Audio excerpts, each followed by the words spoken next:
예수님은 예루살렘에 입성하신 다음 날 가장 먼저 성전을 찾으셨습니다. 여러분들도 그렇잖아요. 여러분들이 가장 좋아하는 곳을 어느 지역에 가면 아마 가장 먼저 찾으실 겁니다. 그래서 그곳에서 뭔가 필요한 것이 있다면 필요한 것을 구매할 거고, 아니면 어떤 역사를 돌아보기 원한다면 여러분들이 뭐 박물관이나 기념관을 찾아가실 거예요. 그러니까 예수님의 마음속에는 하나님의 성전을 향한 그 열심과 그 사모함이 대단하셨던 거였죠. 그런데 눈에 비친 성전의 모습은 예배가 살아있는 공간도 아니었고, 하나님을 향한 찬양과 경배가 넘치는 그러한 곳도 아니었습니다. 그것은 기도 소리도 제대로 없었습니다. 무릎 꿇은 회개의 눈물 대신 물건을 사고 파는 이쪽 저쪽에서 들리는 고함 소리와 환전상들의 그 분주한 손놀림만 가득했습니다. 하나님의 이름은 여전히 문 앞에 또 걸려 있지만 그 이름 아래는 인간의 욕망과 타락한 종교 시스템이 깊이 뿌리 내리고 있었습니다. 여기서 타락한 종교 시스템이라는데 우리가 흔히 말하는 그 악의 구조라고 이야기하는 겁니다. 그래서 어떤 악의 시스템 속에 있으면 아무리 의로운 사람이라도 그 의로운 어떤 행동 안에서 그 전체를 이렇게 변화시키거나 바꾸기란 참으로 어려운 거죠. 예수님은 그러나 침묵하지 않으셨습니다. 그 자리에 그냥 가만히 머무르지도 않으셨습니다. 상을 뒤엎으시고 사람들을 내쫓으시며 분명히 말씀하셨습니다. 네 집은 만민이 기도하는 집이라 일컬음을 받으리라. 사랑하는 여러분, 이것은 단순히 요한복음의 처음에 예수님이 공생애를 시작할 때 하셨던 그런 성전 정화 사건과는 조금 결이 다릅니다. 예수님은 그날 종교라는 이름 안에 포장된 위성과 타협, 그리고 자기 중심적인 그런 어떤 경건을 낱낱이 드러내셨습니다. 왜냐하면 그 당시는 모든 시선이 예수님께로 다 몰려 있었기 때문에, 예수님을 앙망하며 예수님이 자기들의 어떤 삶의 구원자이자 로마로부터 해방시킬 수 있는 정치적 구원자이자 거기에다가 자기의 어떤 영혼을 구원해 줄 메시아라면 더더욱 좋다라는 그런 생각을 했기 때문에 예수님의 모습 속에는 권위가 있었고 그 모든 사람의 주목을 받는 그런 상황이었어요. 그런데 예수님이 오셔서 가장 먼저 하신 일은 무화과 나무를 저주하고 그리고 성전에서 그 환전상들과 성전을 더럽히는 사람들을 뒤엎은 일이었습니다. 아마 깜짝 놀랐을 거예요. 그리고 한편으로 두려웠을 겁니다. 기도가 사라지고 말씀은 힘을 잃고 그 자리를 세속적인 성공과 인간의 계산이 대신하고 있다면 그 성전은 더 이상 하나님의 집이 아닐 겁니다. 우리가 가정을 비유해도 우리가 함께 기도하면서 하나님의 가정으로 하나님의 자녀로서 얘가 정말 말씀대로 똑똑히 살아가며 세상에서 선한 영향력을 끼치는 정말 참된 그리스도인이 되게 해 주십시오라고 부모님들이 기도하지만 정작 가정에서 예배도 없고 함께 드리는 짧은 기도 시간도 없고 그 마음은 원인데 육체가 따라가지 않으니까 열매가 없는 거예요. 예수님은 그 자체를 그냥 바라보고 있었던 것이 아니라 그것이 변화되어야 한다. 너희들이 지금 잘못하고 있다라는 것을 손수 보여주신 거예요. 하나의 아주 굉장히 엄청난 퍼포먼스였죠. 그 이야기는 예루살렘 전역에 퍼지기 시작합니다. 예수라는 사람이 이 우리의 성전의 시스템을 싫어하셨다. 뒤집어 보셨다. 이게 무슨 뜻일까? 마가복음 11장 15절 한번 읽어보겠습니다. 그들이 예루살렘에 들어가니라. 예수께서 성전에 들어가사 성전 안에서 매매하는 자들을 내쫓으시며 상과 비둘기 파는 자들의 네. 자, 여러분 이 사건은 복음서에서 예수님께서 보여주신 거의 유일한 굉장히 폭력적으로 보이는 그런 행동입니다. 그래서 많은 사람들은 이 장면을 뭐라고 얘기하느냐 하면 그게 조금 더 갖다 붙여서 좀 미화시켜서 예수님의 예외적인 분노였다 이런데, 근데 예외적인 분노가 아니었죠. 이것은 하나님의 집이 타락한 이 현실을 바라보고 있는 하나님의 거룩한 분노이자 하나님의 심판이었던 거죠. 예수님이 성전에서 마주하신 것은 그냥 단순한 장사가 아니었어요. 그것은 더 이상 하나님께 드려지는 장소가 아닐 정도로 타락했던 거예요. 사람을 위한 자리가 되어버렸고 기도와 경배의 자리가 이익과 권력의 수단으로 바꿔버린 그러한 안타까운 현실을 예수님은 마주했던 것입니다. 그러나 더 안타까운 것은 원래 그 시작은 나쁘지 않았다는 거예요. 자, 우리가 오해하는 것은 환전상이나 이런 사람들을 다 나쁜 것으로 보는데 신명기 14장과 그리고 출애굽기 30장을 보면 뭐라고 되어 있느냐면 하나님께서는 이 예루살렘뿐만 아니라 저 멀리 갈릴리로부터 오면 달을 걸려가지고 걸어오는 사람들도 있었기 때문입니다. 그럼 그 사람들이 깨끗한 흠이 없는 그 양이나 염소를 데리고 오다가 갑자기 그 염소가 그냥 뛰어다니다가 돌에 넘어져 보세요. 그럼 여기 걸히거나 상처 입히면 이거는 더 이상 제물로 쓸 수가 없는 거예요. 그러니까 그런 사람들을 위해서 하나님 뭐라고 제정을 해주셨냐면 멀리 있는 사람들은 성전에 와서 성전에서 준비된 것을 구입해서 제물로 드릴 수 있도록 그렇게 해주신 거예요. 그리고 성전세도 마찬가지입니다. 로마의 어떤 형상이 있는 것은 사용할 수가 없기 때문에 두로의 성전이라 그 돈이라 해서 형상이 없는 그냥 밋밋한 그 동전을 성전세로 납부하게 되는 거예요. 그러면 두로의 그 주화를 갖다가 사용하기 위해서는 기존의 그 돈과 이렇게 환전하는 것이 필요했던 거예요. 그래서 환전상과 이것을 동물을 파는 이 사람들은 성경에서 정해진 그 법대로 하는 거였어요. 근데 문제는 뭡니까?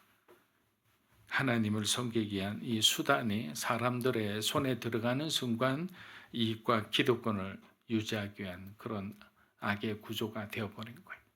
하나님의 뜻은 우리를 배려한 것이었지만 그것에 이익이 밝은 사람들이 그것을 통해서 오히려 그것이 백성들에게 더 큰 부담이 되었던 겁니다. 예수님은 십자가를 통해 그날 성전에서 드러낸 하나님의 심판을 완성하셨습니다. 인간 중심의 제사장 체제는 끝났고 이제는 성령께서 다스리는 새로운 하나님 나라가 된 거예요. 그래서 어디에서 보여주셨습니까? 휘장이 쫙 갈라지는 거예요. 이제는 더 이상 너희가 어떤 짐승의 제물로 그때마다 죄를 사함받는 것이 아니라 나의 아들 예수 그리스도를 너희가 믿게 되면 너희는 이제는 영원히 구원을 받으리라는 그 하나님의 말씀 안에서 우리는 안식을 누리고 평안함을 누리게 되는 거예요. 그때마다 지금도 우리가 제물을 드린다면 그것이 어디가 됐든 분주하고 우리의 마음은 늘 불안할 겁니다. 여러분, 당시 대제사장을 비롯한 종교 지도자들은 성전 이 주변 장터에 이런 시스템을 운영하면서 막대한 수익을 올렸습니다. 비둘기 한 마리가 바깥에서는 1세기에 팔리는 것이 성전 안에서 10배 가까운 가격에 거래되었고 이익의 상당 부분은 이 종교 지도자들, 사두개인과 바리새인들의 손에 들어갔습니다. 하나님의 집이 더 이상 기도와 경배의 자리가 아닌 기득권을 위한 통로, 종교적 권력을 유지하는 사업체가 되었을 때 예수님은 더 이상 침묵하지 않으셨던 것입니다. 예수님은 강도의 소굴이 된 성전을 정결케 하셨지만 그 일은 곧 당신의 죽음으로 이어지는 길이었습니다. 여러분, 예수님께서 십자가로 가는 가장 결정적인 여러 가지 사건들이 있는데 그 중에서 첫 번째는 예수님이 하나님의 아들이라 했기 때문에 이 바리새인들과 이 종교 지도자들은 예수님을 그때부터 주목하기 시작했어요. 이런 참남한 존재가 어디 있냐. 그러고 난 뒤에 바로 여기서 자기들의 가장 아킬레스건이 이 탐욕의 성전을 건드리는 순간에 죽일 수밖에 없었던 거예요. 왜? 자기들의 기득권을 이렇게 실었기 때문입니다. 사람들이 지고 있던 권력과 위선이 예수님을 십자가로 몰았지만 주님은 기꺼이 그 길을 걸으셨습니다. 왜냐하면 무너진 성전을 대신해 주님의 몸을 찢어 새로운 성전이 되시려 하셨기 때문입니다. 그날 후 예수님의 죽음은 단순한 운명이 아니라 탐욕과 자기 보호에 눈먼 자들에 의해 택한 계산된 결말이었습니다. 장사꾼들은 신앙으로 성전에 들어온 것이 아니었습니다. 그들은 하나님을 예배하기 위해 온 것도 아니었습니다. 이익을 위해 자신의 입시를 공고히 하기 위해서 이 거룩한 공간에 들어와서 자기 마음대로 살고 있었던 거죠. 여러분, 이 모습은 오늘날 우리 교회 안에도 여전히 존재합니다. 예배보다는 관계를 위해서 오는 분들도 계십니다. 경배보다는 네트워킹을 목적으로 교회에 다니시는 분들도 있습니다. 하나님이 아닌 사람을 바라보며 머무는 그 태도는 2000년 전 그 성전의 장사꾼과 무엇이 다릅니까? 사랑하는 여러분, 신앙은 하나님과의 그 관계에서 시작됩니다. 그 관계의 중심에는 뭐가 있어야 되느냐? 항상 은혜가 있어야 되는 거예요. 하나님 관계에서 우리가 말씀이나 기도 가운데 하나님이 감동을 주시고, 그리고 그 감동 안에서 어떻게 살아야 되겠다는 그 말씀을 주시면 그게 바로 우리의 삶의 이정표가 되고 우리가 다시 신앙을 회복하는 어떤 결정적인 계기가 되는 거예요. 우리는 그것을 보고 은혜라고 하는 거예요. 여러분, 공부하기 전에, 여러분이 성공하기 전에 먼저 은혜 받아야 하는 거예요. 그래서 항상 예전에 그 어머니 권사님들은 기도 제목 낼 때 뭐라고 이렇게 내느냐면, 목사님, 우리 자녀가 하나님 앞에 은혜 받은 자녀가 되게 해달라고 그렇게 많이 기도했습니다. 왜? 그것이 얼마나 중요한지를 아니까. 그냥 똑똑하게 해달라고, 총명하게 해달라고 기도하는 것이 아니라 하나님 앞에 은혜 받은 자가 되게 해달라고. 왜? 은혜 받아야 겸손하게 되고 은혜 받아야 내 뜻이 아니라 주님의 뜻을 앞세우며 살아갈 수 있기 때문에.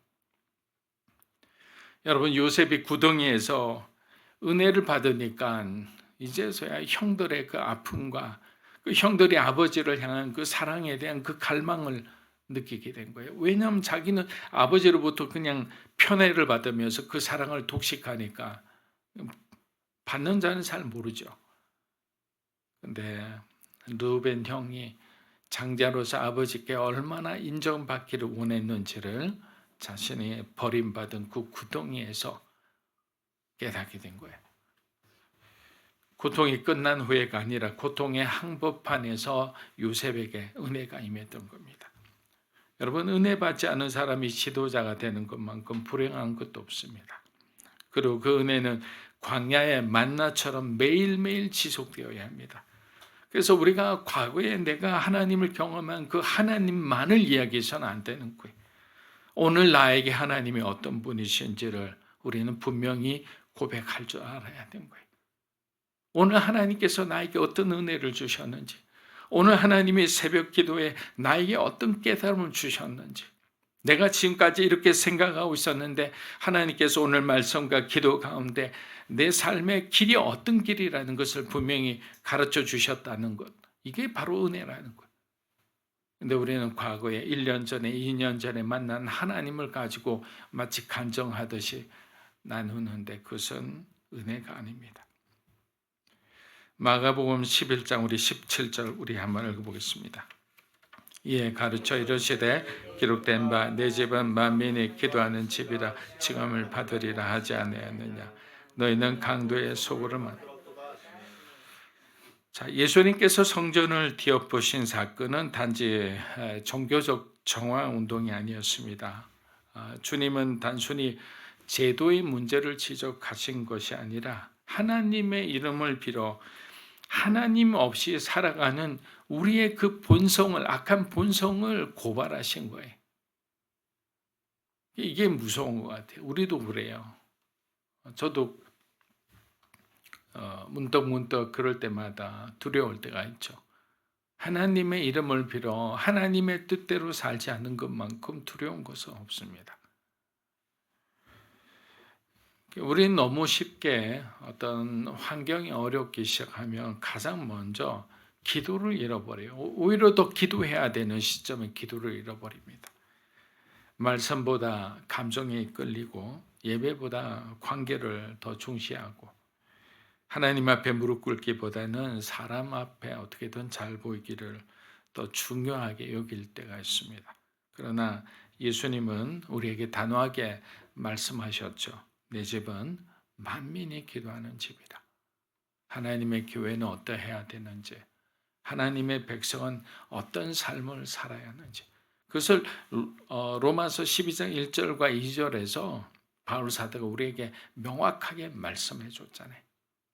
세상의 어떤 썩어져가는 구습과 유혹을 따라 살지 말고 너희는 하나님 앞에 거룩한 산제사로 드리라는 거예요. 왜냐하면 그만큼 우리는 세상에 영향을 받기 쉬운 존재고 죄를 짓기 쉬운 그러한 연약한 사람이라는 겁니다. 그런데 여러분, 놀라운 것은 복음은 우리를 정죄하지 않습니다. 예수님도 우리를 정죄하지 않아요. 주님이 다시 오시는 그날까지 하나님 우리에게 거룩을 요구하셔도 거룩하지 못하다고 해서 우리를 회초리를 들거나 우리를 사람들 앞에 지탄받게 하지 않아요. 우리가 조금 부족해도 우리가 정결하고 거룩해진 성전으로 하나님 앞에 나아간 데서 칭찬받는 것이 아니라 그렇게 살기 위해서, 그렇게 하나님 앞에 나아가기 위해서 몸부림치는 그 모든 모습을 하나님은 귀하게 보신다라는 거예요. 우리는 자꾸만 우리의 구조와 우리의 생각 속으로는 판단하기 쉽잖아요. 왜 저 사람은 이렇게 새벽기도 잘 안 나와? 저 사람은 자기가 맡은 직분이 있는데 왜 이렇게 불성실해? 이거는 우리의 판단이, 우리의 생각이라는 거예요. 하나님은 그 사람이 그때 그렇게 나오지 못하는 그 마음의 이유를 알고 계시는 거죠. 그 사람의 개인만이 아는 그 환경을 하나님은 다 통찰하고 계시니 지금은 우리 아들이 좀 쉴 때다. 조금만 있으면 회복해서 열심히 신앙생활할 거다. 인생을 살면서 봄, 여름, 겨울, 가을, 겨울이 다 있는데 봄에 만나서 좋다고 막 했다가 겨울에 만나서 그 사람이 힘들어할 때 우리가 그 모습을 보고 실망해서는 안 되잖아요. 봄에 강한 사람이 있고 가을에 강한 사람이 있고 겨울에 강한 사람이 있는 거예요. 그러니 아침에 우리가 이렇게 한번 기도했으면 합니다. 주님, 제 안에 성전을 정결하게 하시고 우리의 기도가 다시 살아나게 하시고 내 안의 중심에 주님의 임재가 머물게 하여 주시옵소서. 기도하겠습니다. 살아계신 하나님 아버지, 원컨대 오늘 우리가 주님께서 거하시는 성령의 전으로서 정결케 되길 소원합니다. 주님, 우리를 깨끗게 하여 주시옵소서. 우린 죄인이기에, 우린 연약하기에 자꾸만 세상의 소리에 귀 기울이고 그 유혹에 넘어가 우리가 정말로 무엇을 우선시해야 되는지 돌아보지 못하고 하나님이 아닌 세상의 가치를 따라 사는 순간들이 많이 있었음을 고백하며 나아갑니다. 주님, 우리를 정결케 하여 주시옵소서.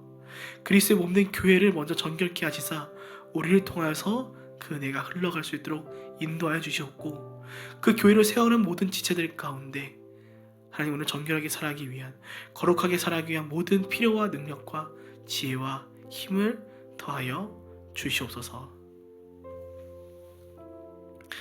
이제는 우리 주 예수 그리스도의 은혜와 하나님의 사랑과 성령님의 감화 감동 교통하심의 역사가 오늘 하나님께서 거하시는 전으로서 각자의 삶을 정결케 하길 원하는 한 사람 한 사람 성도들 머리 위에, 또는 이 땅 가운데 주님께서 세우신 모든 교회들 가운데 이제부터 영원토록 함께 하시길 간절히 축원하옵나이다. 아멘.